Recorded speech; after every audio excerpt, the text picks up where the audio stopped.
13 हिंद से बेगम इसरार के वही मिजाज की वजह से पूरा खानदान परेशान था।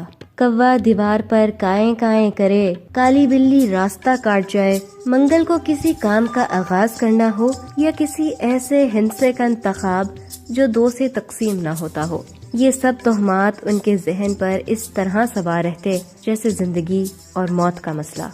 इसरार साहब की तरक्की के सिलसिले में आज दावत का इंतजाम हो रहा था। इस दौरान उनकी इसी कमजोरी की वजह से मसला खड़ा हो गया। जब बेगम इसरार मुख्तलिफ इंतजामात का मुआयना करने ड्राइंग रूम में आईं और खाने की मेज के गिर्द 13 कुर्सियों की तरतीब देखी तो भड़क उठी। आय हाय, तौबा तौबा, ये 3-13 का हिंसा बड़ा मनूस होता है, किसने 13 कुर्सियाँ लगवाई? इसरार साहब ने कहा। अरे बेगम, आप भी कैसी अहमकाना बातें करती हैं, इससे क्या फर्क पड़ता है, अब लोगों को मदऊ किया जा चुका है। बेगम जोर से बोली, ये नहीं हो सकता, बदशगुनी है। आप ऐसा करें कि मिस्टर और मिसेस अहमद हुसैन और उनकी बेटी को भी मदऊ कर लें, इस तरह तादाद 16 हो जाएगी।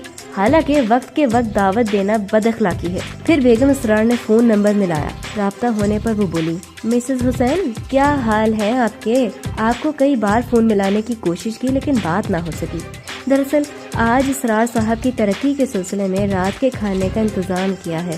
प्लीज आप और अहमद भाई जरूर आए और रोशन बेटी को भी ले आइएगा। इधर से फारग होने के बाद उन्होंने बाबा रहीम को हिदायत की कि खाने की मेज पर 3 कुर्सियों का इजाफा कर दे। अभी कुर्सियां नहीं लगाई थीं कि फोन की घंटी बजी। बेगम इसरार ने होंठ सिकोड़ते हुए रिसीवर उठाया। रशीदा आपा, खैरियत?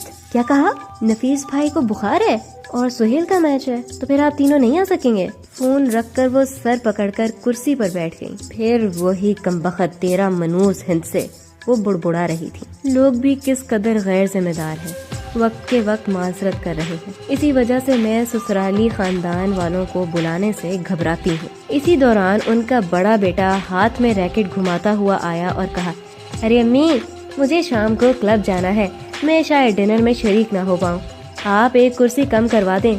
12 का हिंसा तो मनूस नहीं है ना। खाने की मेज से एक कुर्सी हटवाते हुए उन्होंने इत्मीनान का सांस लिया। इसी दौरान पड़ोस से बेगम रफीक पर्स घुमाती हुई तशरीफ लाई और खाने की मेज को आरास्ता देखकर उन्होंने तकरीब के बारे में मालूम किया तो बेगम इसरार ने तकल्लुफन कहा, अरे क्या आपका फोन खराब है? मैं सुबह से फोन कर रही हूँ आपको दावत देने के लिए। भला ये कैसे मुमकिन है किसी तकरीब में आपको मदऊ न किया जाए? बेगम रफीक बेतकल्लुफी से बोली, अरे कोई बात नहीं, इतने करीबी ताल्लुकात में रस्मी दावतनामे की क्या अहमियत है।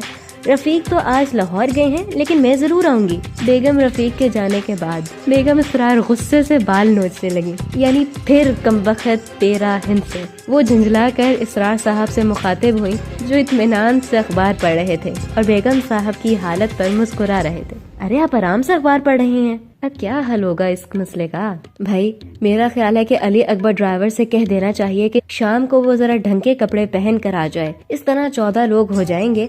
बेगम को ये मशवरा पसंद नहीं आया कि एक मुलाजिम को अपने साथ खाने की मेज पर बिठाया जाए। फिर भी क्योंकि मजबूरी थी, अकबर अली को खाने के आदाब समझाए गए और ताकीद कर दी गई कि शाम को माकूल कपड़े पहन कर आ जाए। रहीम चचा ने थके थके कदमों से चलकर एक कुर्सी का इजाफा कर दिया। रात को 8 बजे लोग आना शुरू हो गए। कुछ ही देर बाद अली अकबर सुर्ख फूलों वाली चमकदार शेरवानी पहनकर, आंखों में काजल लगाए, तेल में भीगे बालों का चांद माथे पर बनाए तशरीफ लाए। लॉन में बैठे लोगों को झुककर फर्शी सलाम किया। उनको देखकर बेगम इसरार के चेहरे का रंग उड़ गया। इससे पहले कि वो लोगों के दरमियान रौनक अफरोज होते, इसरार साहब ने उनको खून खार नजरों से घूरा और आंखों के इशारे से वहाँ से जाने का इशारा किया। अब फिर 13 लोग रह गए थे। अब वक्त नहीं था, इसलिए मजबूरन खाना लगा दिया गया। खाने की मेज के इस चक्कर में रहमत बाबा इतना उलझ गए थे कि उनको याद ही नहीं रहा और उन्होंने बिरयानी में नमक दोबारा डाल दिया। खाना शुरू हुआ। बेगम इसरार ने चीखी बिगाड़ते हुए बिरयानी की कार मजाएं बेग की तरफ बढ़ाते हुए कहा, भाईजान, ये नोश फरमाएं। फैसलाबाद से बतौर खास चावल मंगवाए हैं, बकरा भी घर पर कटवाया। सिर्फ बिरयानी पर 5000 खर्च आया है। अमजद भाई ने अभी बिरयानी चखी ही थी। बेगम इसरार की बात सुनकर मुस्कुराकर बोले, भाभी दुरुस्त फरमा रही हैं, यकीनन 5000 खर्च हुए होंगे। 2000 کا تو نمک ہی پڑ گیا ہوگا۔ یہ سن کر اسرار صاحب نے بریانی چکھی اور ان کا سر ندامت سے جھک گیا۔ مہمانوں کے جانے کے بعد اسرار رحیم بابا پر برس پڑے، جن کی وجہ سے سب کے سامنے ان کی صدقی ہوئی، لیکن بیگم اسرار کو اب بھی یقین تھا کہ یہ سب تیرا کے منحوس ہندسے کی وجہ سے ہوا۔